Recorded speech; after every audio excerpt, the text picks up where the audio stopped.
Cap pe cap, băieții mă întreabă unde oare a plecat, le spun că mă duc la mare, să dansez în apă, să adorm la soare. Mi-am rezervat un loc pe plajă, dar vara asta eu nu, Doamne, sincer nu-mi pasă. Și mă mut la mare, să visez la soare, să dansez fără dor, fără griji și fără bani, să mă doară fix în cot ca la 20 de ani. Mă mut la mare, să visez la soare, să dansez fără dor, fără griji și fără bani, să mă doară fix în cot ca la 20 de ani.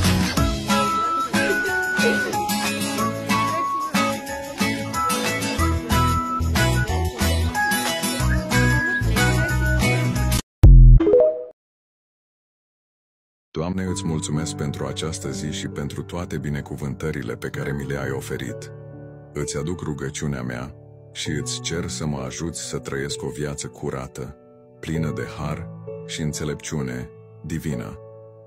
Ajută-mă să păstrez credința în Tine și să fiu mereu înțelept și drept în faptele mele. Te rog să mă ajuți să mă împac cu semenii mei și să trăiesc în armonie cu cei din jurul meu. Să fiu înțelegător și iertător față de cei care mă supără sau mă rănesc. Ajută-mă să rămân calm și liniștit în mijlocul încercărilor și să nu mă las cuprins de teamă sau deznădejde.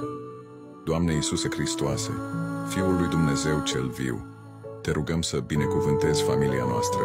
Fii cu noi în fiecare zi și ajută-ne să ne înțelegem și să ne iubim unii pe alții mai mult. Dă-ne puterea de a învinge orice piedică sau obstacol care ne poate pune în pericol unitatea și armonia noastră. Îți mulțumesc pentru prezența Ta în viața mea și pentru dragostea Ta nesfârșită. Amin.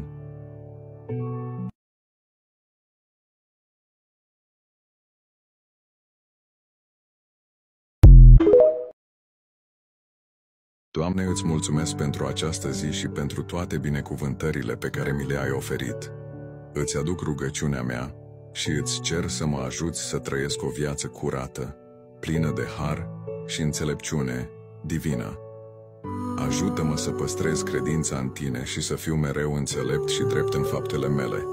Te rog să mă ajuți să mă împac cu semenii mei și să trăiesc în armonie cu cei din jurul meu. Să fiu înțelegător și iertător față de cei care mă supără sau mă rănesc. Ajută-mă să rămân calm și liniștit în mijlocul încercărilor și să nu mă las cuprins de teamă sau deznădejde. Doamne Iisuse Hristoase, Fiul lui Dumnezeu cel viu, Te rugăm să binecuvântezi familia noastră. Fii cu noi în fiecare zi și ajută-ne să ne înțelegem și să ne iubim unii pe alții mai mult. Dă-ne puterea de a învinge orice piedică sau obstacol care ne poate pune în pericol unitatea și armonia noastră. Îți mulțumesc pentru prezența Ta în viața mea și pentru dragostea Ta nesfârșită. Amin.